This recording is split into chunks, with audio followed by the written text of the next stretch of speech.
Hi, I'm Mike with Keller Williams, and this is Real Estate in 10 Minutes. Or at least I'll try it to keep it in 10 minutes. So, what I'm going to go over is a few things. Actually, two things essentially. One is I'm going to dive a little deeper on how to be a buyer.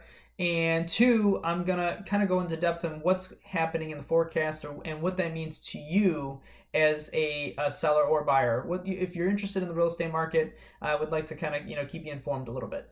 So first and foremost, let's go over what's happening, and it's essentially kind of like a forecast of what's going to be happening within the real estate market and what that means for you. And let's start off by expressing what's going on within the real estate market as a whole. In terms of the real estate market, we're probably going to end the year probably a 2% increase over last year in terms of a macro aspect, a national aspect.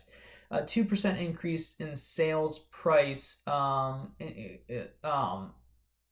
last year, over 2019. It was actually going to probably be projected towards like 4% to 5% over last year, but because of COVID-19, we are only going to see a 2% increase, which is not horrible by any means, by any stretch of the imagination. Our real estate market has been super resilient. And in my last video, I talked about the law of supply and demand, and that's one of the major reasons why you were seeing such a success rate within the real estate market. And when you see the resilience of the real estate market, of course, in my prior video, I kind of went a little deeper on what are the major reasons why, or some of the major reasons why our real estate market was kind of as strong as it was. So that's one of the things I just want to keep you in mind, is that as a national aspect, that our real estate market growth is still going to be continuously on the improvement.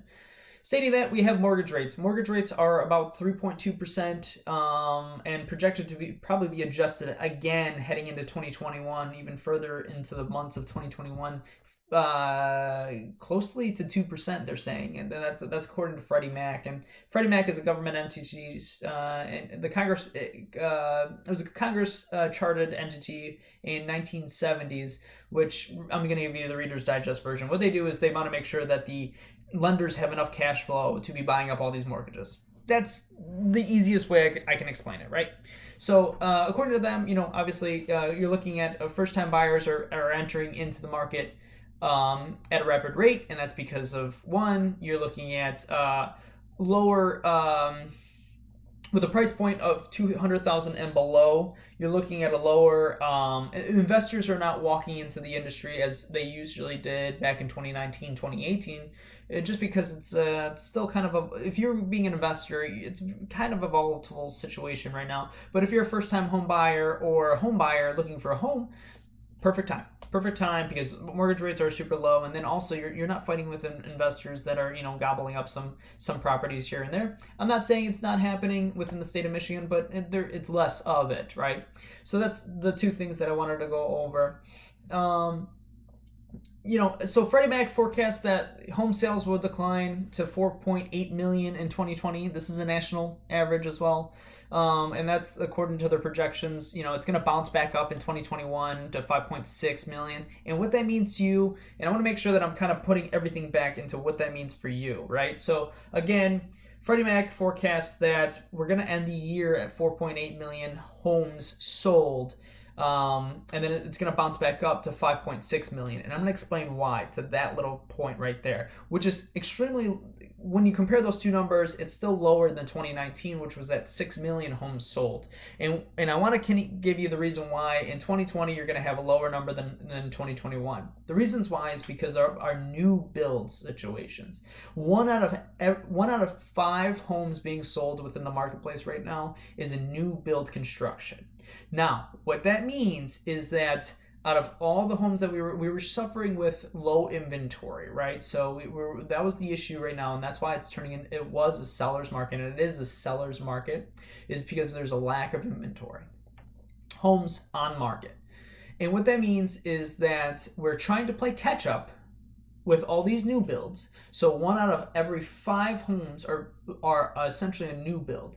And what that means for you as a buyer, if you're a potential buyer or a seller, we got to pay attention to 2021. Where are we going to head towards the 2021? Should I buy right now? Should I buy later? What should I do? I say, and I'm going to give you arguments for both. It's up to you to make the decision. The reason why you should buy today, right now in this hypothetical scenario, is that one, mortgage rates are low and we never know what's going to happen in the future. And two, if you find your perfect home, if you find the home that you want, you love, then I would say, hey, put in an offer. And here's the reasons why. Now, secondly, why would you wait and head into 2021? Well, there's going to be more homes on the marketplace in 2021 because of all these new builds being built, right? And I can give you the number that it's going to be increasingly high every single year. I think the sales of newly built homes climbed to 10% over the last year. So you're going to see another increase in terms of new builds there's just going to be more new builds. Now, the issue with that is that we're having an inventory issue. An inventory means supplies inventory issue. What I mean by that is lumber itself is harder to come by, and it's actually increased in price 100% for these Lombardos, Pinnacles, MI Homes. You go down these builders that are around the areas, and they're having tougher time to find more lumber. Or even, you hear of I had a situation where on a new build, the buyer had to wait an extra week after closing to get his or her smart thermostat, right? So we're having issues because of, whether it's tariffs or supplies issues because of COVID-19. International trade has been hampered to a certain degree. Now, I kind of promised you that, hey, I'm going to go dive a little deeper, and this is where I'm going to pivot now the conversation. We can talk a little bit more if you want to about the market, what's going on, but I want to make sure that I'm adding value to the first-time home buyers, because according to Freddie Mac, there's been a more and more increase in new buyers, and I wanted to make sure that, first-time home buyers. Let me change that. I wanted to make sure I'm adding enough value. So, as a buyer, what do you do? How do you become a buyer? And what's how can I properly, I'm going to go, there's many different steps, but I want to make sure I keep everything within 10 minutes. But there's many different things you would have to walk through. But as being a buyer, it's super important. And I'll go through a couple things here, a couple scenarios. One, how do you put in an offer? And what does that offer look like? Okay. Well, do you put it below asking price? Is it above asking price? When do you know you should be putting in above asking price? Or should I put in an offer that's exactly asking price? Well, there's a couple of things here. The reasons why you would put an offer below asking price is, one, whether the home needs a lot of work, which makes sense, right? And here's the reasons why. As a good realtor, the realtor would say, here's our asking price. We understand that it's below asking price, but here's the comps around the area. Here's the reasons why we would want to work on the home, paint, there's, a faucet, leaky faucet, yada, yada, yada. And here's the reason, and here's the price we came to. Now, a scenario where you would ask for asking, or put in an offer where it was asking price, right? So the reasons why is because it's your dream home. And you believe this is going to be either your forever home or a home that you're going to be, having a large chunk of your life is going to be spent there. And also it's move-in ready. I would suggest, hey, look, let's put in an offer that's going to be asking price.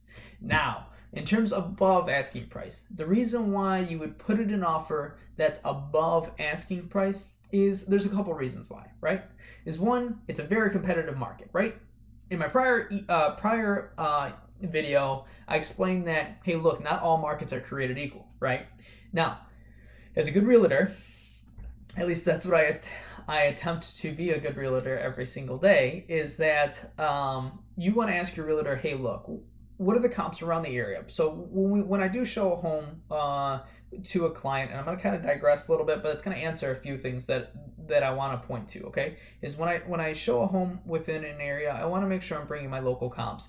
What has sold and what price has sold around the area, right? Within a geographical area. Not all the area, but within like a block. I try to make sure hey, look, if it's a lake property, I want to make sure I'm examining all the lake homes around the area, not just, hey, the properties around this little section, right? I want to make sure what are we comparing. If we're going to put in an offer, what are we comparing it to? So I want to make sure I have that, and I have that information handy before we do even show up to the home. And while we're walking through the home and we're considering and putting in an offer, I kind of look at the prices and I say, well, hey, look, a reasonable price would be this, because hey, look, a 4-bedroom, 3.4 bath, a lake house that sold this year sold for this amount. So in that example, you see a few reasons why you would offer over asking price, right? So the whole point of putting an offer over asking price is that, one, it's a forever home. Two, you make sure that, if it's in that example, that example of a lake property, if that's going to be your lake property for a good long chunk of your time, then yes, let's put in an offer, because it's going to be extremely low inventory. There's not a lot of lakes. I mean, there's a ton of lakes in Michigan, of course, but what I mean by that is there's not a lot of homes at your certain price point with a 3-car garage or whatever the example is, right? At that price. So we do need to put in that offer, right? At that price point.